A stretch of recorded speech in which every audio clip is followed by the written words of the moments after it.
Hai sahabat servis, pada kesempatan kali ini saya akan melakukan perbaikan lemari pendingin kulkas 2 pintu LG Smart Inverter. Untuk masalah dari kulkas ini, di bagian ruang freezer sudah lama tidak difungsikan karena tidak dingin. Untuk model dari kulkas ini, di sini bisa kita lihat untuk modelnya yaitu GN B158 QMT dengan arus 1,1 ampere menggunakan refrigeran R600A. Lalu kita tengok di bagian ruang refrigerator, di sini juga sudah lama ya tidak difungsikan karena kondisinya memang tidak dingin. Oke, ini adalah kulkas LG Smart Inverter. Langsung saja kita intip di bagian belakang. Nah, di sini ya, nampak jelas di bagian belakang tampilannya seperti ini. Lalu kita beralih ke bagian rangkaian pengendalinya. Oke, untuk LG Smart Inverter ini menggunakan sistem pengendali modul digital dan modul inverter, yang mana di sini menggunakan mesin kompresor inverter. Lalu di bagian bawah di sini ada tabel keterangan untuk data-data error, khususnya dalam hal proses perbaikan. Dan ada juga tabel pengetesan manual di bagian modul pengendalinya ini. Di sini terdapat mesin kompresor yang mana setelah saya amati di sini sudah pernah dilakukan perbaikan, namun tidak membuahkan hasil. Nah, ini ya sudah dipasang ventil pengisian freon. Untuk mesin kompresor yang digunakan di sini menggunakan mesin kompresor BSA 075 NHMV yang kategorinya adalah 1/5 PK+. Oke.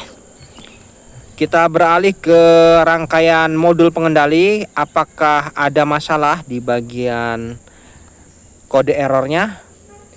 Jadi untuk proses perbaikan kulkas inverter, caranya kita harus lihat dulu apakah ada kode error pada bagian rangkaian modulnya ini. Oke, di sini sudah saya buka untuk cover penutup rangkaian modul pengendalinya. Dan nampak jelas ya untuk rangkaian modulnya seperti ini. Untuk jenis kulkas LG Smart Inverter, kulkas 2 pintu. Dan modul ini akan mengendalikan mesin kompresor. Apakah mesin kompresor ini bekerja atau tidak, kita bisa lihat dari tampilan kode kedip pada rangkaian modul ini. Oke, saya lakukan pengetesan terlebih dahulu bagaimana kerusakannya. Di sini setelah saya berikan sumber, kita tunggu dalam beberapa detik. Nanti di sini ada tombol ya, tombol kita coba tekan. Oke, setelah saya tekan, di sini bisa kita lihat ya, apakah di bagian blok modul inverternya ini ada kode kedip. Ya, di sini terdapat kode kedip. Nah, dari kode kedip ini, di sini kita harus hitung berapa kedipan jumlahnya, dan nanti bisa kita lihat di tabel keterangan di atasnya. Oke, di sini kita akan lakukan penghitungan. Ya. 1 2 3 4 5 6 7. Oke. Jadi ternyata errornya sebanyak 7 kali kedip di bagian blok inverter. Ya, jadi setelah kita lakukan pengetesan manual, terdapat kode kedip sebanyak 7 kali kedip. Di tabel petunjuk di sini bisa kita cari ya untuk 7 kali kedip. Apa keterangannya? Mendeteksi adanya hubungan singkat pada IC IPM di PCB. Ya, keterangannya mengarah ke bagian modul ada hubungan singkat di area PCB-nya ini. Nah, di sini Saya matikan dulu sumbernya. Jadi untuk keterangannya mengatakan bahwa ada yang konslet di area PCB IC IPM. Namun apakah benar ini kompresornya rusak atau tidak? Kita harus pastikan terlebih dahulu. Caranya cukup mudah ya. Di sini soket untuk menuju ke mesin kompresor kita open terlebih dahulu. Oke, setelah kita open, kita akan lakukan pengetesan kembali. Apakah kode kedipnya itu sama 7 kali kedip ya? Apabila sama berarti memang benar. Oke, di sini saya berikan sumber terlebih dahulu ya. Nah, ini lampu indikator di bagian modul sudah menyala. Lalu kita tekan kembali tombol tesnya ini. Oke ya, di sini kita tunggu dalam beberapa detik. Lihat, perhatikan di bagian modul inverternya, indikatornya apakah berkedip 7 kali? Lihat. 1, 2, 3. Oke, ternyata 3 kali kedip ya. Artinya tidak ada masalah ya. Modul ini bagus ya, tidak ada masalah di modul. Artinya memang positif masalah di mesin kompresor. Jadi mesin kompresor ini saya anggap rusak. Oke, saya cabut dulu. Jadi seperti itu untuk memastikan apakah mesin kompresornya yang rusak atau di bagian pengendali modulnya. Ya, jadi di sini sudah saya simpulkan bahwa untuk rangkaian pengendali inverternya ini tidak ada masalah. Dan di sini sudah dilakukan perbaikan, dipikir untuk kerusakannya itu di bagian modul inverternya. Makanya kulkas ini tidak selesai-selesai ya. Jadi kita tidak bisa berpatokan pada keterangan. Jadi kita harus lakukan pengetesan, dipastikan. Dan di sini setelah saya pastikan memang masalahnya di mesin kompresornya. Oke, langsung saja saya akan potong untuk pipa section ini. Jadi untuk melepas mesin kompresor ini pada unit, di sini untuk pipa section dan pipa discharge ini harus saya potong terlebih dahulu. Oke, untuk pipa sectionnya sudah saya potong. Selanjutnya saya beralih ke pipa discharge. Di sini saya akan potong juga.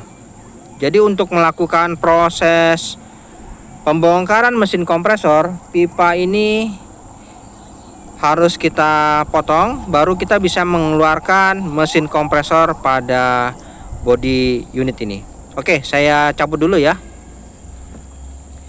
Di sini setelah saya lepas konektor yang ada di sepatu kompresor, lalu mesin kompresor sudah bisa saya keluarkan. Nah, jadi mesin kompresor ini saya nyatakan rusak. Jadi saya akan lakukan perbaikan mesin kompresor ini terlebih dahulu. Caranya saya akan lakukan pembelahan mesin kompresor dengan cara saya gerinda di bagian las-lasan pabrik. Oke teman-teman, di sini mesin kompresor sudah saya tandai ya. Saya nyatakan rusak. Di situ ada spidol berwarna biru. Saya nyatakan mesin kompresor ini rusak.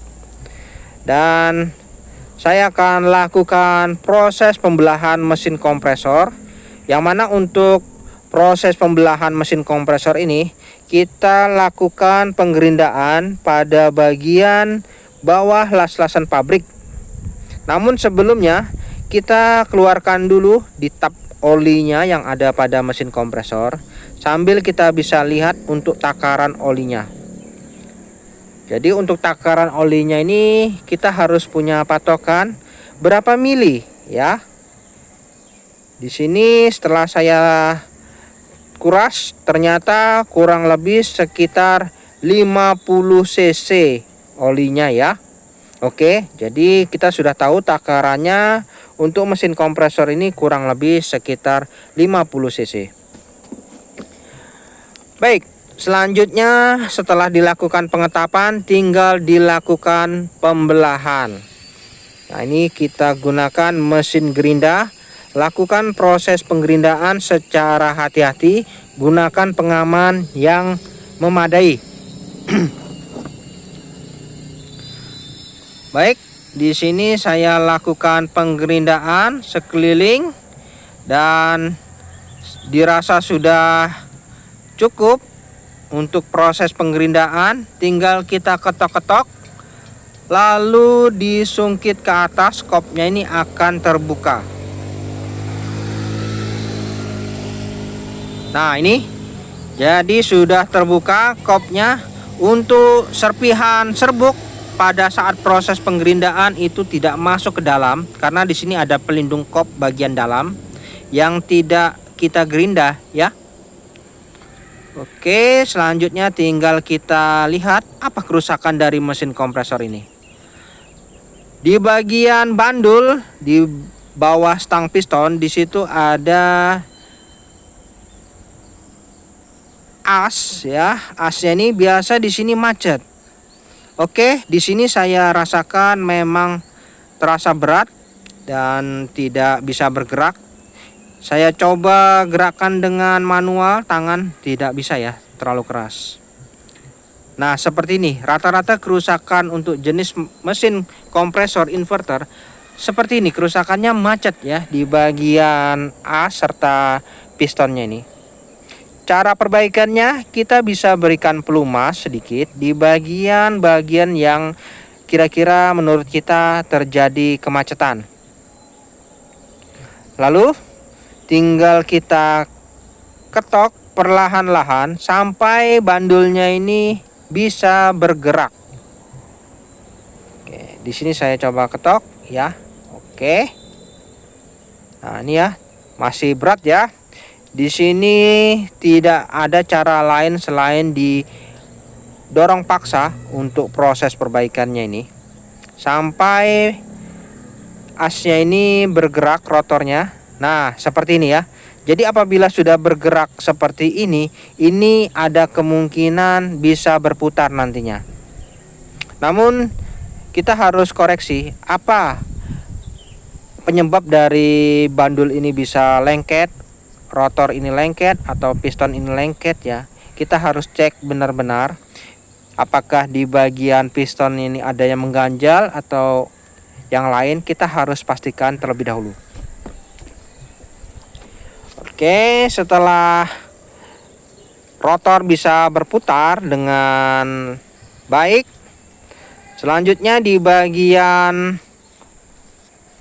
kop depan, di bagian kop silindernya ini, di sini harus kita cek apakah ada sesuatu yang mengganjal. Oke, lakukan proses pembongkaran ini secara hati-hati ya. Jangan terburu-buru, kita harus ingat posisinya dan nanti kita bisa mengembalikannya dengan baik dan benar.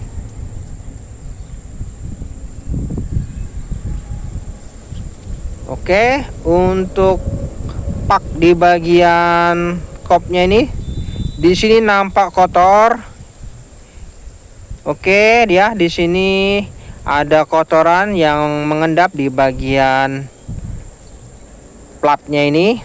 Lalu kita bisa lihat di bagian top silindernya ini.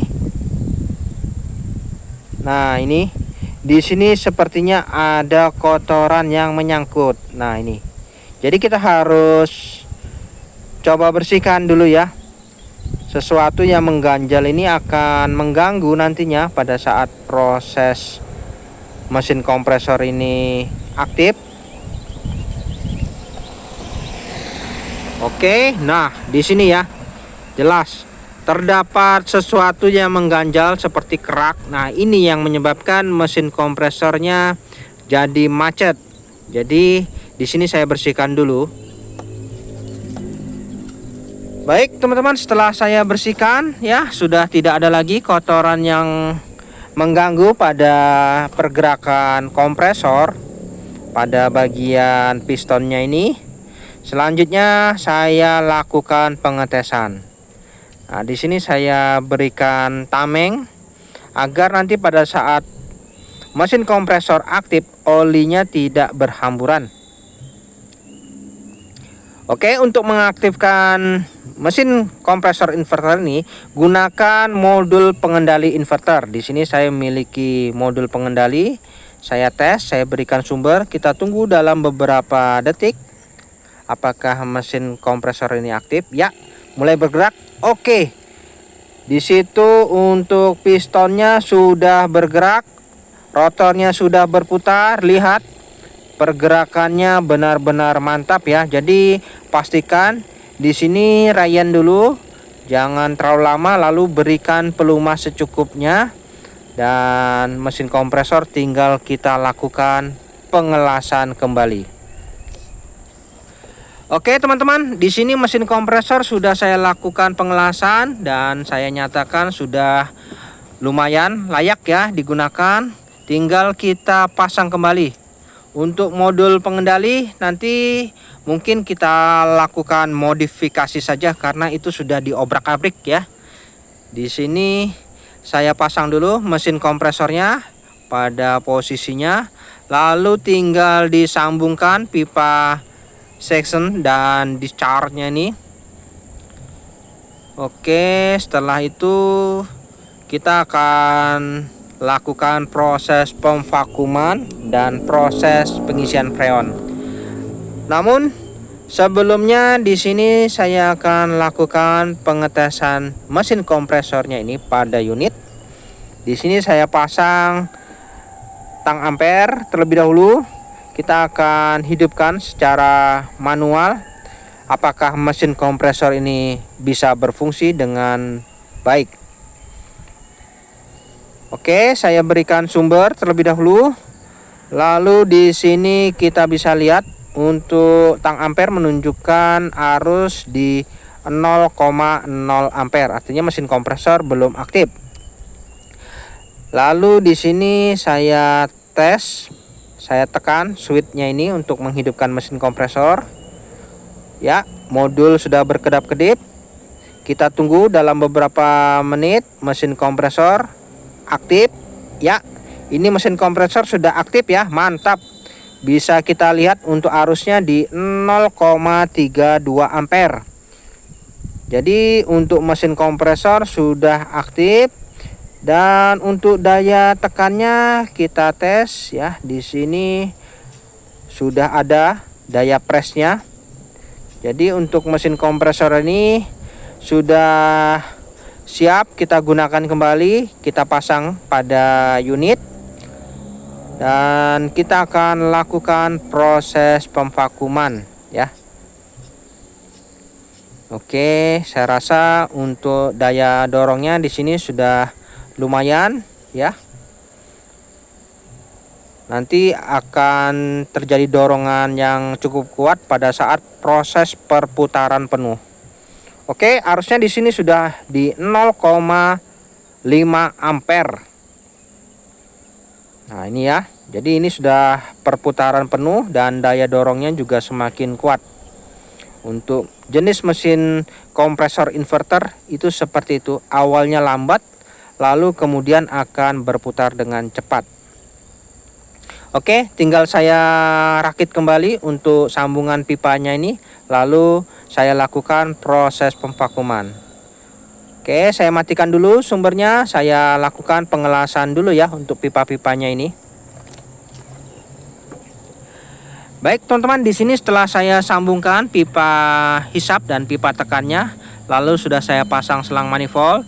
Di sini saya lakukan proses pemvakuman. Untuk proses pemvakuman dilakukan kurang lebih 30 menit sampai udara yang keluar pada jalur pembuangan ini tidak keluar lagi.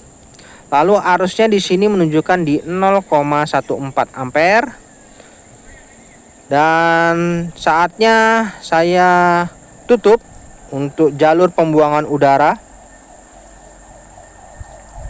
Oke, setelah itu baru dilakukan penutupan permanen. Nah, di sini saya lakukan pengelasan pada bagian jalur pipa pembuangan udara pada filter dryer. Lalu saya siapkan refrigerant R600A. Nah, ini saya gunakan freon asli bawaan menggunakan R600A. Dan saya pasangkan pada selang manifold dan kita akan lakukan proses pengisian gas freon. Dan sebelum kita lakukan proses pengisian gas freon, kita harus pastikan terlebih dahulu pada udara yang terjebak pada selang manifold. Di bagian selang manifold itu harus kita buang dulu ya. Setelah dibuang sudah tidak ada udara yang terjebak, baru bisa kita lakukan pengisian gas freon.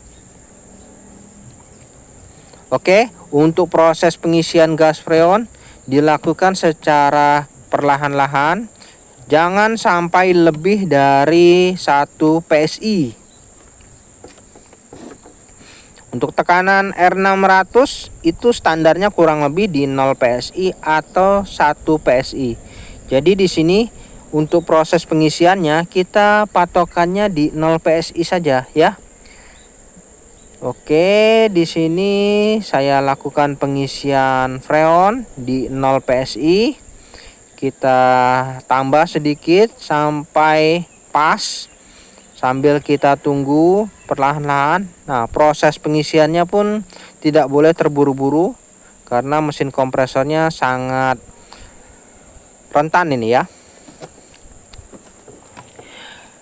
Oke, di sini setelah saya lakukan proses pengisian gas freon, untuk skala manifold menunjukkan di 1 PSI. Di sini tekanannya saya rasa sudah cukup. Jadi kita tidak perlu menambah lagi ya. Saya rasa sudah cukup di skala 1 PSI saja untuk tekanan freon R600 ini. Untuk arusnya di 0,72 ampere saya rasa sudah cukup ya. Jadi kita tidak perlu menambah. Filter dryer di sini tidak begitu terasa hangat. Untuk bodi bagian belakang di sini terasa panas, mantap ya. Jadi untuk proses pengisian gas freon ini saya rasa sudah cukup. Jadi tinggal kita lepas saja untuk selang manifold pada pentil pengisian.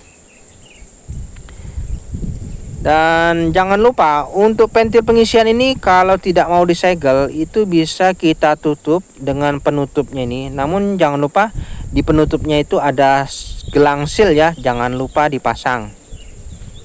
Oke, tinggal dirapikan. Di sini untuk pengendali modulnya kita akan lakukan modifikasi saja karena sudah diobrak-abrik.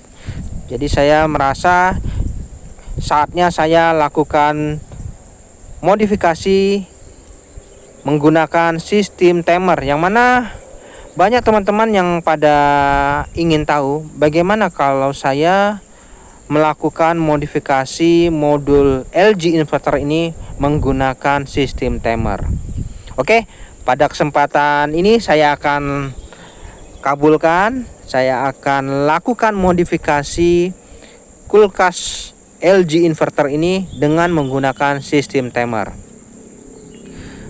Oke, di sini sudah ada terasa hawa dinginnya di ruang freezer dan kita akan lanjut ke tahap selanjutnya yaitu melakukan modifikasi. Namun sebelumnya di bagian ruang freezer kita buka dulu ya cupnya ini. Di sini ada 2 skrup yang harus kita lepas terlebih dahulu. Oke, setelah itu lakukan proses pembongkaran cupnya ini secara perlahan-lahan ya. Caranya kita gunakan tang atau obeng ya, kita tarik perlahan-lahan, jangan dipaksa karena ini belum pernah dibongkar nih sepertinya, jadi agak susah. Oke ya, sudah terbongkar. Untuk kap bagian depan nampak jelas. Pastikan fan pada evaporator di ruang freezer ini bekerja ya. Oke, ini fan-nya aktif. Lalu di bagian tengah ada kap lagi, kita bongkar. Dan di sini sudah terlihat nampak jelas ya evaporatornya.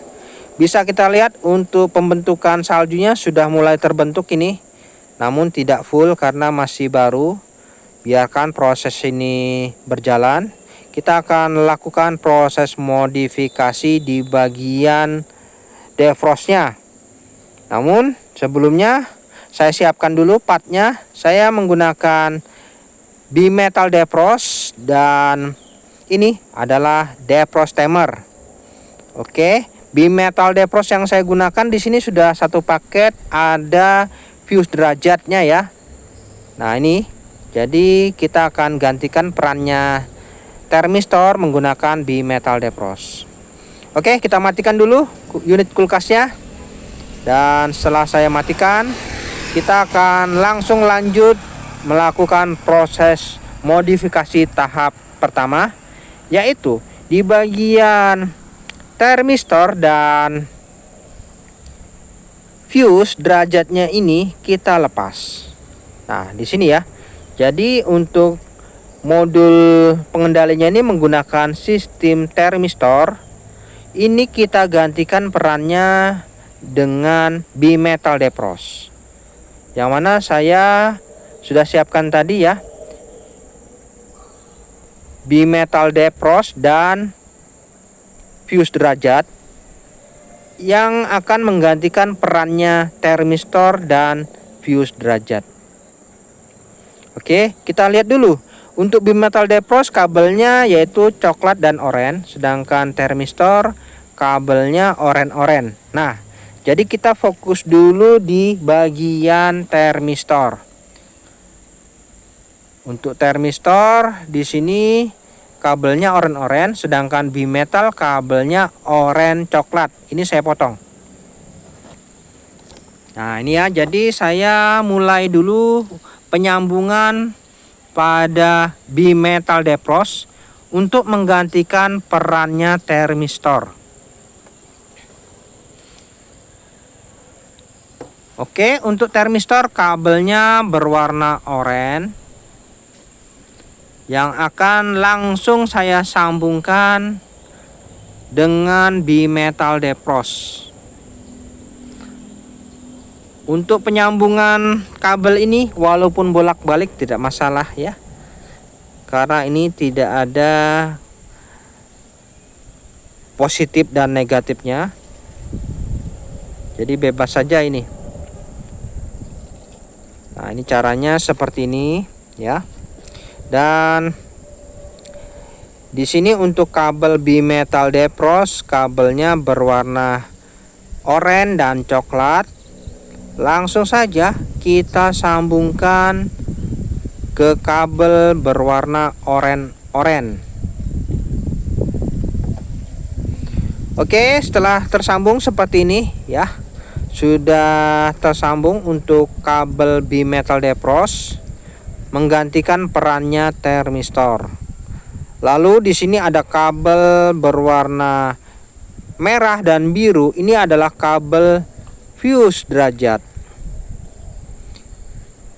Nah, untuk fuse derajatnya di sini aslinya kabel merah dan coklat. Ini kita potong. Kita potong karena sudah kita gantikan dengan yang baru untuk fuse derajatnya ini. Dan fuse derajat ini gunanya adalah untuk pengaman apabila terjadi panas berlebih pada bagian heaternya ini.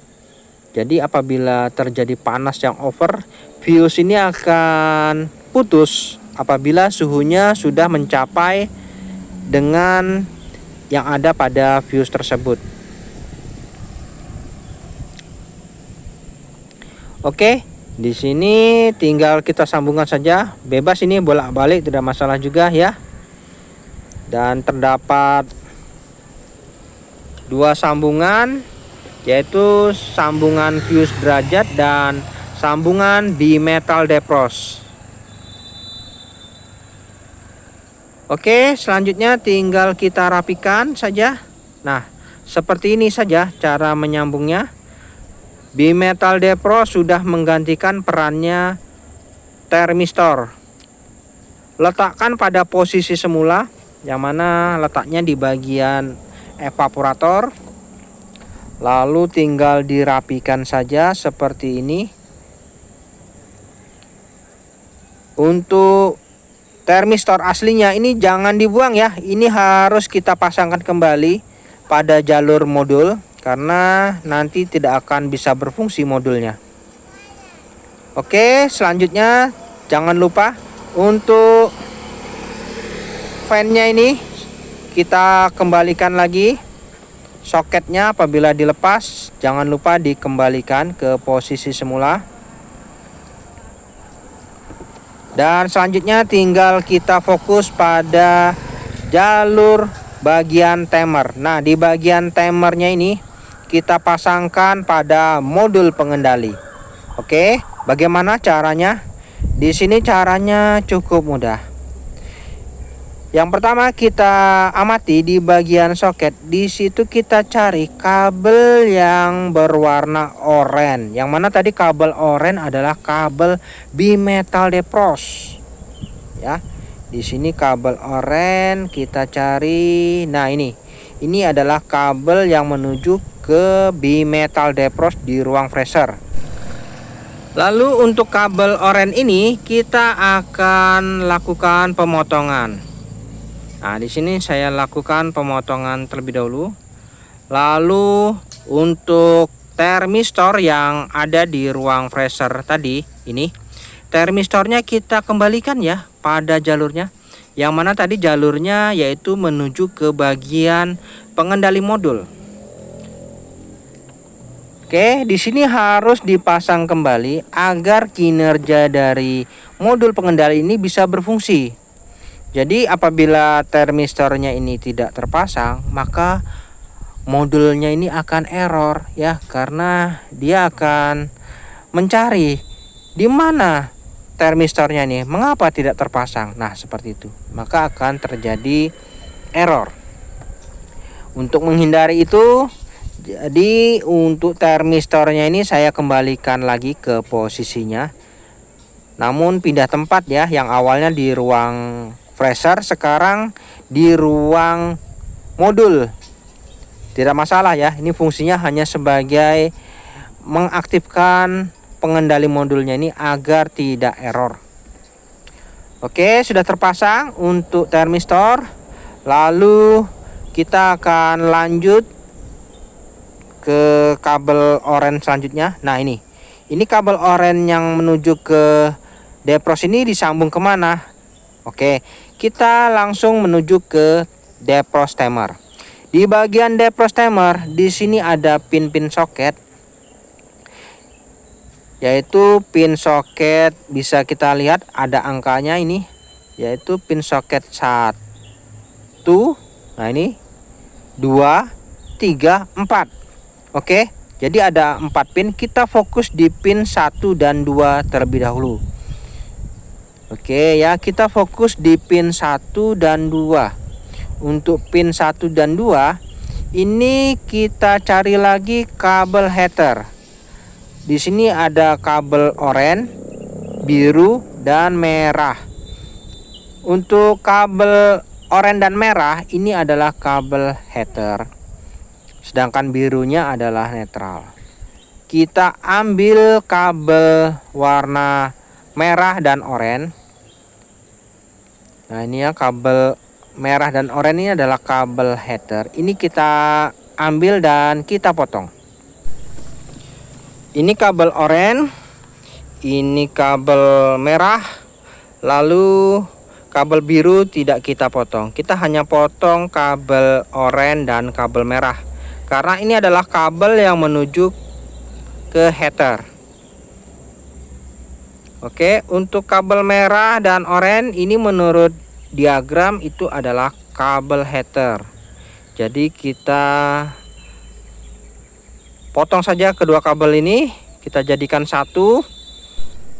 Lalu kita sambungkan juga dengan kabel oranye kecil Yang mana untuk kabel oranye kecil itu adalah kabel yang menuju ke bimetal defrost di ruang freezer. Dan setelah dijadikan satu begini, di sini kita fokus di pin nomor 1 ya. Oke, kita fokus di pin 1. Saya sambungkan di pin nomor 1 pada defrost timer. Nah, seperti ini ya. Jadi untuk pin nomor 1 ini adalah jalur yang sudah kita jadikan satu tadi, yaitu jalur heater dan bimetal defrost. Nah, seperti ini ya. Lakukan penyambungan serapi mungkin dan sekuat mungkin, jangan sampai kendor. Lalu lanjut kita menuju ke soket pin nomor 2. Untuk pin nomor 2 kita sambungkan kabel oranye yang berwarna kecil yang menuju ke bimetal defrost. Nah, ini ya. Jadi kabel oranye kecil kita sambungkan ke pin nomor 2. Selanjutnya tinggal kita isolasi dan dirapikan. Oke. Jadi untuk pin nomor 1 dan pin nomor 2 ini sudah kita sambungkan, yaitu jalur heater. Lalu kita cari lagi yaitu kabel sumber yang menuju ke modul pengendali. Di sini ada kabel coklat dan biru. Kita ambil kabel berwarna coklat. Untuk kabel coklat ini adalah kabel fasenya, sedangkan kabel biru itu adalah kabel netral. Nah, ini untuk kabel fasenya saya potong. Nah, seperti ini ya. Dan untuk kabel fasenya ini di sini kita akan sambungkan di pin nomor 3 dan pin nomor 4 pada timer. Namun jangan sampai salah dalam hal penyambungan kabel ini. Kita fokus dulu di pin nomor 3. Jadi di sini kita akan sambungkan kabel fasenya ini menuju pin nomor 3 dan pin nomor 4. Dan jangan sampai salah ya. Kita fokus dulu di pin nomor 3. Oke, untuk pin nomor 3 kita ambil kabel fase yang dari sumber langsung, bukan yang ke modul ya. Oke, yang langsung dari sumber kita ambil, lalu kita sambungkan di pin nomor 3. Nah, di sini untuk kabel fase yang langsung dari sumber kita kupas dulu. Lalu bisa kita sambungkan di pin nomor 3. Jadi untuk proses penyambungan kabelnya ini jangan sampai salah dan terbalik. Oke, setelah kita sambungkan di pin nomor 3, kita isolasi dulu ya. Oke, kita isolasi dulu, pastikan sambungannya benar-benar rapat dan kuat. Oke, untuk pin nomor 3 sudah terkoneksi. Lalu kita fokus di pin nomor 4. Yang mana pin nomor 4 yaitu kita sambungkan kabel yang menuju ke pengendali modul. Oke, di sini kabel warna coklat yang menuju ke modul ini kita sambungkan ke pin nomor 4.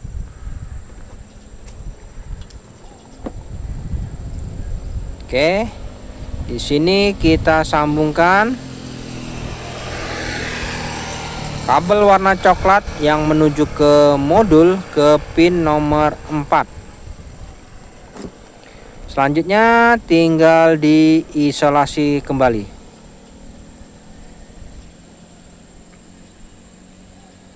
Oke, jadi di sini sudah terkoneksi semua jalur-jalurnya.